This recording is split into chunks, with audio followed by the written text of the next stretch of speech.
Welcome to Gene and Mike do the New York Times crossword. Hi, I'm Jean. And I'm Mike. And today we are doing the crossword for Saturday, May 18th, 2024. And so I must ask the inevitable question, did you do the crossword? I did. And was it inevitable that you would get it figured out? It was not. Okay, but you did get it figured out? I looked at it and I thought, no way. No way am I getting this. It looked hard. Was that because there were no black squares at all? Hardly. Hardly any black squares. Yes. And count them, 15-word answers, or 15 square answers. Stacked on top of one another. Right. Actually, not 6. It was 3 and 3. 3 and 3. I think 6 would have been, I don't know if that could be done. I can't even Probably imagine. need Jeff Chen to do it. I need quite a few letters before I can figure out a 15 square answer. Sure. And it's almost always going to be more than one word. And these were all more than one words. But yeah, those are toughies. Right. But surprisingly, it wasn't that bad. So it wasn't inevitable, but it wasn't that bad. So in fact, I thought it was almost easier than yesterday's. So Really? Oh, because of course, as you know, I somehow, by some fluke of nature, managed to breeze through yesterday's. This one took me about 3 times as long, but it was still a decent time for a Saturday. We've had these soul crushing Saturdays occasionally, and I think Joel Fagliano is just tired of being, virtually hung in effigy on wordplay, and just like, could I please? I'll make something a little easier, but it was still a great crossword. Oh yeah, it was a great crossword, but yeah, it only took me about 37 minutes and 56 seconds. It took me 38 minutes and 40 seconds. Ooh. You beat me by a minute. Well, just 40 seconds. 44 seconds. 44 seconds, which is almost a minute. I hate to be pedantic here, but I blame it on the fact that I didn't know 18 Across singer Brendan, who fronted Panic at the Disco, Yuri. You knew that? Oh, okay. And that's where I got caught up. Really? If I had known that, or if I had known how to spell celibacy, which was the answer to 3 down, nun's habit, I could have been done a lot faster. That was amusing, celibacy. Yeah. I was trying to remember the name of, I was thinking Wiffle. Oh, Wimple. Oh, no, I was thinking Wiffle because I didn't know the right word. Wimple. Wimple. Okay. That's a nun's kind of their white hat-like thing they wear. Wasn't that someone who advertised like paper toweling? Mr. Toilet paper, Mr. Whipple. Oh dear. Now it's getting very confusing. Yeah. Okay. It wasn't Mr. Whipple. Wasn't Mr. Wimple. No. Okay. Wimple, that's what a nun wears. Right. But it turned out to be celibacy. Yes. And I kept misspelling it. So I wonder that phrase "nun's habit." I mean, I realize it's a pun and all that, but it's sort of implying that she doesn't do it all the time. Just I don't know. There's something. I hope they ran it by a couple of nuns before they published this. I don't know. Sister, what do you think about this? Oh, it's all right.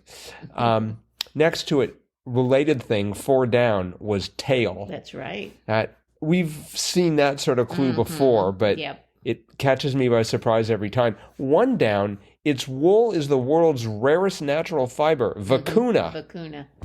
That sounded like a Disney song, Vicuna Matata. No. Maybe that's Hakuna. Okay. So what's a vicuna? It's a little animal. Really? No, actually, I don't think it. I think it's some sort of a domesticated animal, like a llama or a sheep or something like that. Right. Well, we'll have to check up on the old vicuna. That day, a vicuna ran into 25 Across, where Steve Jobs first worked after college. Atari. I did not know that. Yeah, I read a story about that, and apparently he sort of convinced the Atari people he knew what he was doing, but all the time he was farming out the work to Wozniak.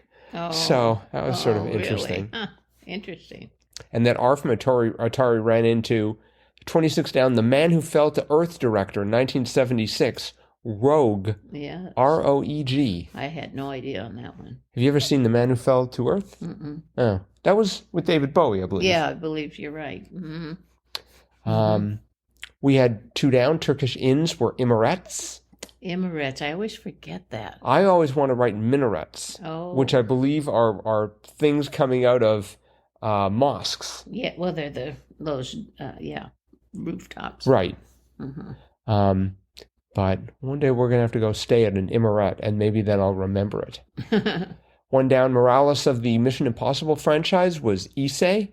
Which one was that? Actually, it was 11 down. Okay. Morales of the Mission Impossible franchise. You know, he used to be in the crossword quite a bit. Really? And I haven't seen him for a while.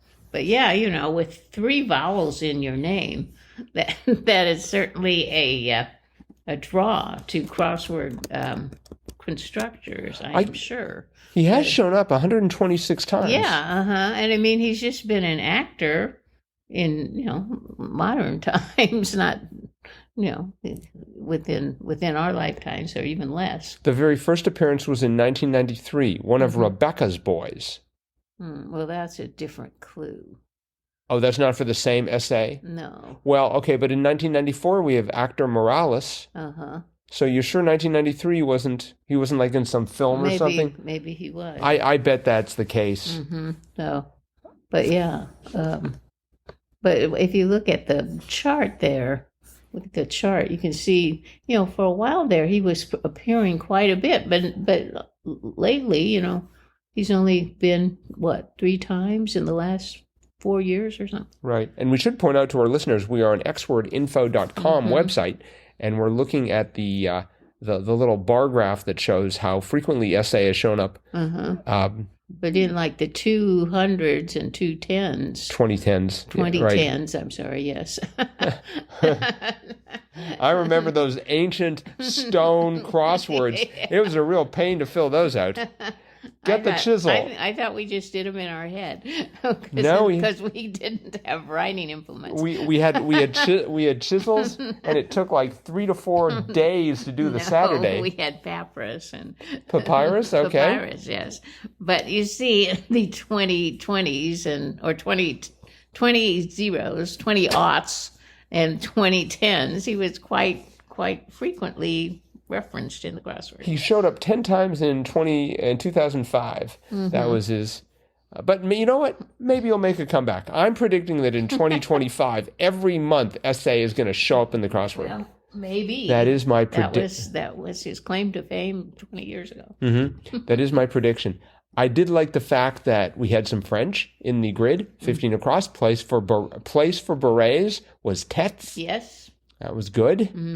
And once again, the New York Times is picking on Apple. 12 down, printing shortcut was Control P, not Command P, as we Mac users would prefer. That's right. Right. And they did have a gimme for me, 28 down, the Lord of the Rings antagonist, Sauron. Yes, I couldn't remember that. Oh, really? Right. I was trying to think of like that one wizard that was at the top of the tower. It's Solomon. Yes, that's what Either I was Solomon, thinking. was it Solomon or Saruman? Saruman or something. It was a name that could get confused with Sauron. Yeah, exactly. And I'm like, well, I don't have enough squares for it. But then I was like, oh no, the guy with the ring was Sauron. Right. That the woman killed. The one who made the ring. 44 crossed the getting away from the darkness of Lord of the Rings. Colorful celebration of spring was Holi. That's right. I always forget that. Yes. And then in that general vicinity, 41 down, cross state lines, ? Tirade. Boy, that took me a bit to parse. Cross state lines. Yes. So what you say when you're in a cross state. Yes, exactly. I don't know how long it took him to write that clue, but it was time well spent. I learned something, 38 down, crowd energizer at a hip-hop concert. Hype man. Yeah, don't you know? Hype man. Don't you know I do that on weekends? I did not know that. I am a hype man. For who? For what hip-hop groups do you hype? For the generic hip-hoppers. Right. Actually, it's hip waiters. They're not quite hip-hoppers yet. Oh, I also liked 40 across. That was a funny word. Like some Scotch. Peaty. Yes. Peaty. I like that. That sounds I think they very British. I Peaty. think they invented Scotch so they could use the word, so they could have a reason to say the word peaty. I guess. 51 across goes first. I was sure that was going to be leads, but it was opens. Right. I found that to be a surprise. Mm-hmm. I also found the surprise that the hotel room amenity wasn't a safe. It was a robe. A robe. Right. I mean... Mm-hmm. And we haven't mentioned any of the long clues. The first one kind of caught me off guard. Where you might shop for the sheer fun of it. I was thinking Bed Bath & Beyond because they sell, shears, curtains that are called shears. But anyway, it turned out to be Victoria's Secret. Right. Which I guess would be more fun. I was trying to think of something involving Disney World, but that didn't work. 16 across was very literal. No more fooling around. And the answer was, I mean it this time. That's right. That's right. That was nicely done. Mm-hmm. And 17 across, reprimand, call on the carpet. Yes.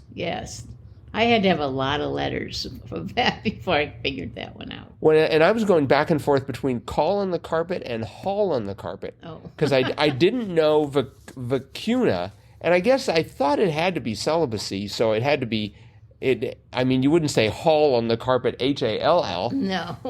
Unless you were being called on the carpet for poor spelling. Exactly. Right, and then we had another little fun fact here, 55 across. Andre Agassi. Example, or Agassi, you think? Yes.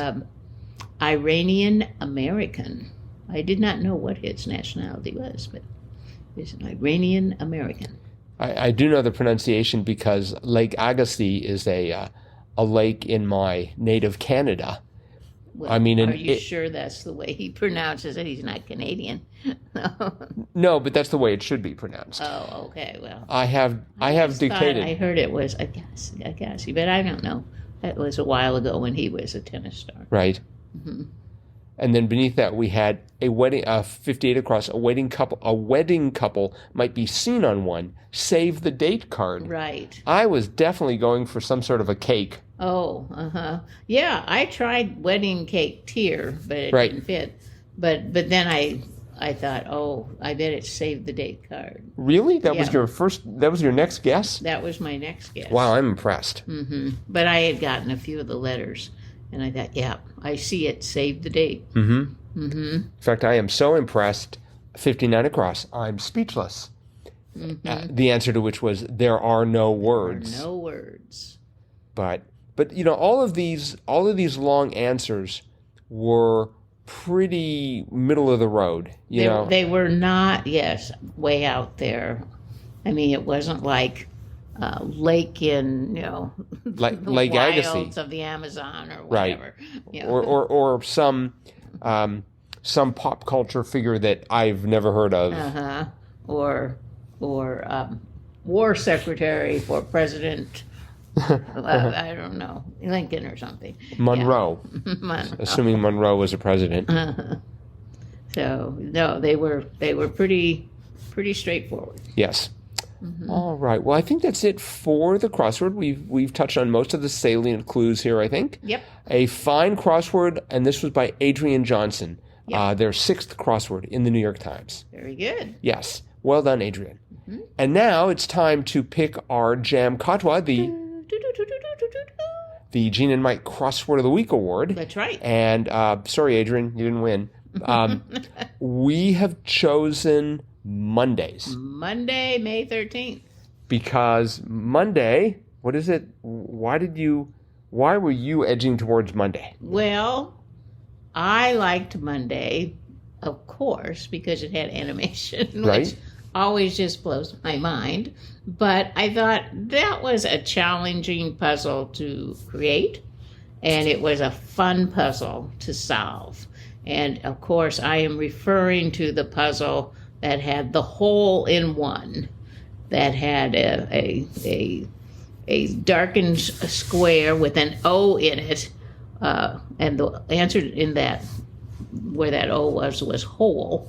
And from that, once you got all the puzzle filled out, a little yellow golf ball emerged and carooned itself around the puzzle and ended up in another square on the opposite side of the puzzle with a circle and a little flag, and actually an O was in that particular square for the word shot, and you made like a hole in one.